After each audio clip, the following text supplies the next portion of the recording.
Frères et sœurs, bonsoir.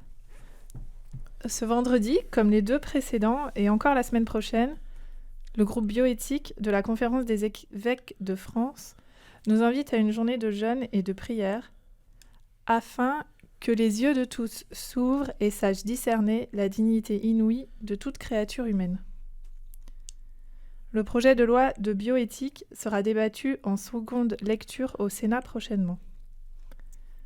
En l'examinant de près, comme l'écrivait déjà Benoît XVI en 2009, on s'aperçoit qu'il reflète un affrontement culturel entre la technique, considérée comme un absolu, et la responsabilité morale de l'homme. Il s'agit d'un domaine particulièrement délicat et décisif où émerge, avec une force dramatique, la question fondamentale de savoir si l'homme s'est produit lui-même ou s'il dépend de Dieu. L'oubli de la transcendance en chaque être humain rend périlleuse la bioéthique. Nous avons depuis le début de la semaine, avec vous pour ces méditations, suivi le thème de la rencontre. Nous ne voulons pas quitter notre thème et nous vous invitons ce soir à méditer sur la rencontre avec la fragilité et le handicap. Parents de Gabin, 10 ans, polyhandicapé, nous sommes touchés de près par ces questions sensibles et complexes. Nous aurions pu choisir, pour commencer cette méditation, un des nombreux épisodes de guérison du Nouveau Testament, mais nous avons choisi un passage de Saint Jean au chapitre 11, parce que Jésus y est profondément humain et sensible à nos souffrances. Marie arriva à l'endroit où se trouvait Jésus. Dès qu'elle le vit, elle se jeta à ses pieds et lui dit : « Seigneur, si tu avais été ici, mon frère ne serait pas mort. » Quand il vit qu'elle pleurait, et que les Juifs venus avec elle pleuraient aussi, Jésus, en son esprit, fut saisi d'émotion. Il fut bouleversé. Et il demanda : « Où l'avez-vous déposé ?»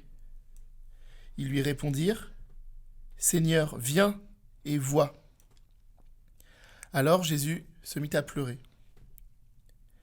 Les Juifs disaient : « Voyez comme il l'aimait. » Mais certains d'entre eux dirent : « Lui qui a ouvert les yeux de l'aveugle, ne pouvait-il pas empêcher Lazare de mourir ?»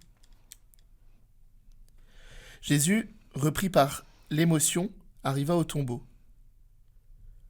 C'était une grotte fermée par une pierre.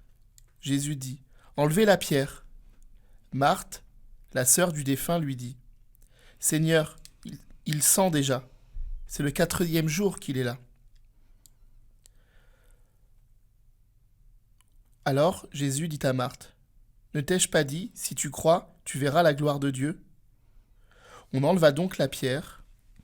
Alors Jésus leva les yeux au ciel et dit : « Père, je te rends grâce, parce que tu m'as exaucé.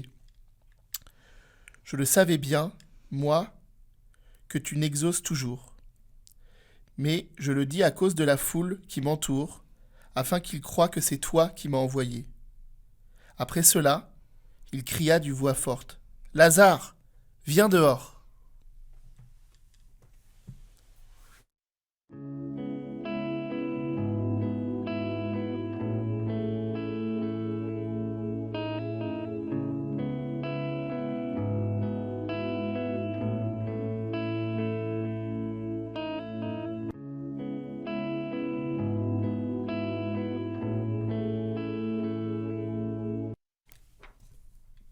Jésus a été pleinement homme, sauf dans le péché.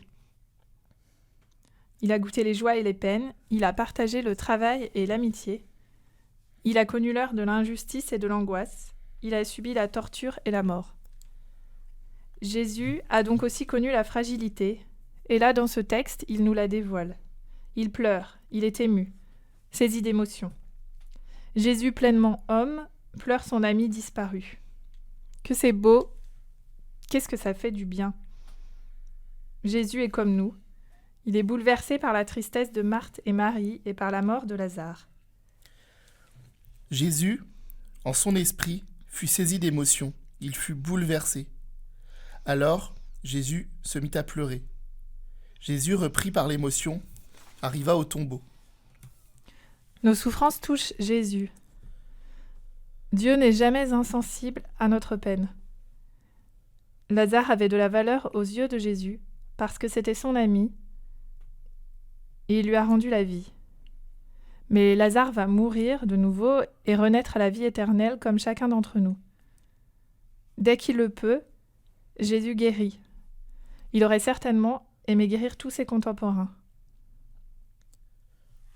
Mais aussi, nous l'avons déjà entendu cette semaine, Jésus regarde et aime. Tu as du prix à mes yeux, tu as de la valeur et je t'aime, lit-on dans le livre d'Isaïe. Chacun de nous a de la valeur aux yeux de Dieu. Non pas tous, mais chacun. Lazare a de la valeur aux yeux de Jésus, mais aussi tous les autres, chacun de nous. Jésus nous invite à porter ce regard d'amour sur chacun de nos frères, sans distinction, car chacun a été créé à l'image de Dieu. Dieu a voulu chacun. Bien avant le chant qui créa l'univers,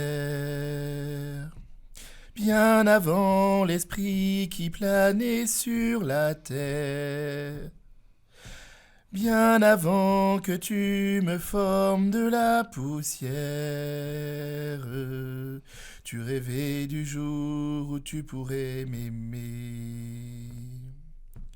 Bien avant les premiers battements de mon cœur, bien avant que je m'éveille à ta douceur, bien avant mes doutes, mes joies et mes douleurs, tu rêvais du jour où je pourrais t'aimer. Tu rêvais du jour où je pourrais t'aimer. Nous aimons beaucoup ce chant du collectif Cieux ouverts qui dit si bien le désir de Dieu pour nous. La vie de chacun de nous prend tout son sens. Chacun a été voulu par Dieu. À l'occasion de la journée des malades du 3 décembre 2019, le pape François a dit « Nous sommes appelés à reconnaître en chaque personne porteuse de handicap, y compris des handicaps complexes et lourds, une contribution singulière au bien commun à travers leur propre biographie originale. » Chacun de nous a une mission sur Terre. Chaque vie vaut la peine d'être vécue. Notre fils ne marche pas, ne parle pas, ne sait pas lire ni écrire, ne s'alimente pas lui-même, est dépendant en toutes choses, mais il est, il aime, il est aimé. Il est une présence d'amour infiniment douce et précieuse. Son existence parle de la vie, de Dieu, de l'amour à beaucoup. Il fait se révéler tout ce qu'il y a de plus beau dans l'humanité de ceux qui prennent le temps de le connaître un peu. C'est cette vérité que nous voulons que nos décisionnaires, ceux qui vont se pencher sur cette loi, gardent dans leur cœur. Pour suivre cette méditation, nous avons eu envie de vous lire quelques passages du livre de Sophie Lutz, Philippine, la force d'une vie fragile. Écoutons les mots de cette maman.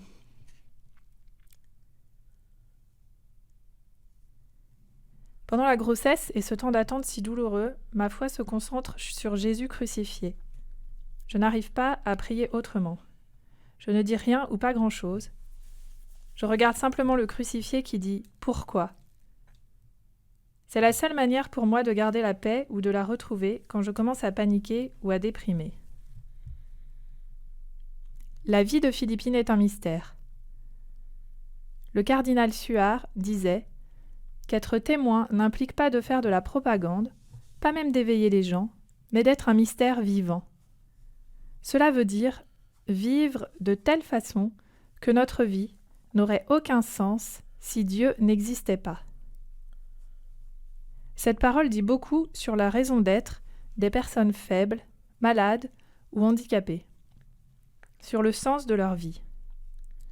Elles sont des mystères vivants qui nous disent N'oublie pas que la vie n'a pas de sens si Dieu n'existe pas. C'est une réalité extrêmement dérangeante, et c'est pourquoi nous avons tant de mal à demeurer près d'elle, à accepter de les rencontrer, à ne pas les mettre dans des lieux à part. Elle m'interroge.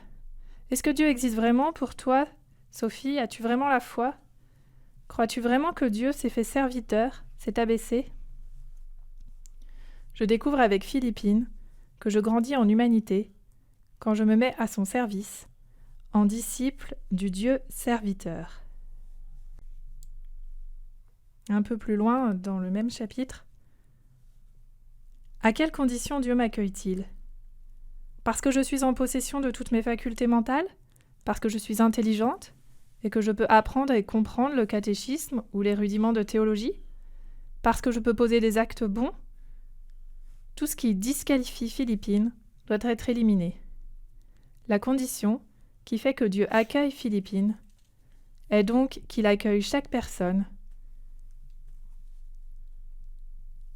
Elle est qu'elle est, qu'il l'a créée et qu'il l'aime. Il n'y a pas d'autre condition à remplir. Il n'y a besoin d'aucune compétence pour cela. Dieu accepte et peut-être même préfère les CV vierges. Après, il reste toujours la réponse que chacun fait à cet amour. Philippine répond peut-être mieux que moi. Philippine simplifie ma foi, me dévoile un Dieu beaucoup plus doux que celui que mon esprit, finalement pas si capable, avait pu comprendre. Je m'aperçois même que l'intelligence qui manque à Philippine est justement souvent le voile qui m'empêche de voir Dieu et les autres comme ils sont. Jésus dit « Père, ce que tu as caché aux sages et aux savants, tu l'as révélé aux tout petits. »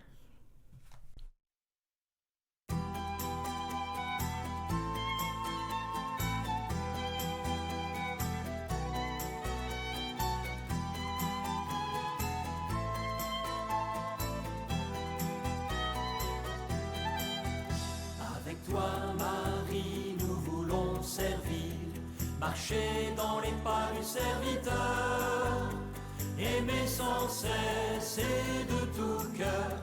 Avec toi, Marie, qui nous fait grandir, aimer sans cesse et de tout cœur.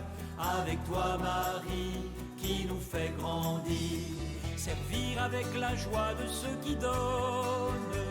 Dans notre monde, ils sont nombreux à se lever. Auprès de toi, ils resteront à bonne école. Marie servante à tout moment, tu t'es donné. Avec toi, Marie, nous voulons servir, marcher dans les pas du serviteur, aimer sans cesse et de tout cœur. Avec toi, Marie, qui nous fait grandir, aimer sans cesse et de tout cœur. Avec toi, Marie, qui nous fait grandir, servir avec le souffle qui t'anime. Tu l'as reçu dès ton éveil au Créateur. Il te conduit au pas à pas de l'Évangile.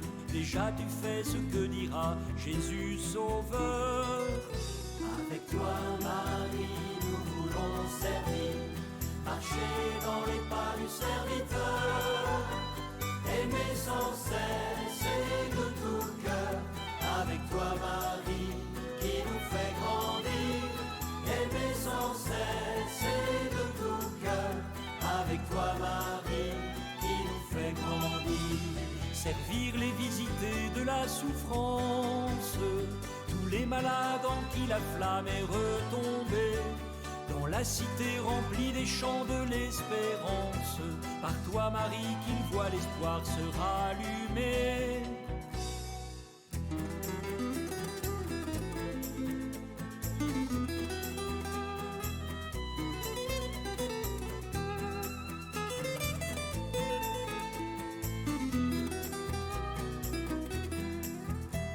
Grandir sur les sentiers de la sagesse, Jésus nous prend dans sa montée vers les sommets. Nous connaîtrons que son royaume est une fête. Marie fidèle, soutiens-nous à ses côtés. Avec toi, Marie, nous voulons servir, marcher dans les pas du serviteur, aimer sans cesse et de tout cœur. Avec toi, Marie, qui nous fait grandir, aimer sans cesse et de tout cœur. Avec toi, Marie, qui nous fait grandir.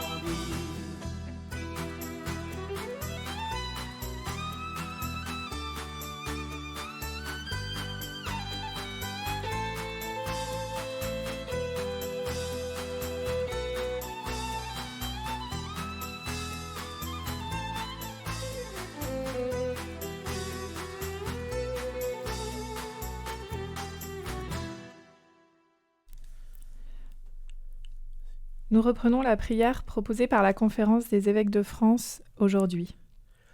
Rendons grâce à Dieu pour le don de chaque vie humaine, parfois si fragilisée, dont la croissance est toujours pleine de promesses. Supplions Dieu pour que le règne de son amour nous rende créatifs, afin que toute vie humaine, accueillie et accompagnée de sa conception jusqu'à sa mort naturelle. Prions pour les hommes et les femmes qui ignorent la dignité de leur humanité et qui succombent à la séduction des techniques. Ensemble, tournons-nous vers la Vierge Marie. Je vous salue Marie, pleine de grâce, le Seigneur est avec vous. Vous êtes bénie entre toutes les femmes, et Jésus, le fruit de vos entrailles, est béni. Sainte Marie, Mère de Dieu, priez pour nous pauvres pécheurs, maintenant et à l'heure de notre mort. Amen. Amen.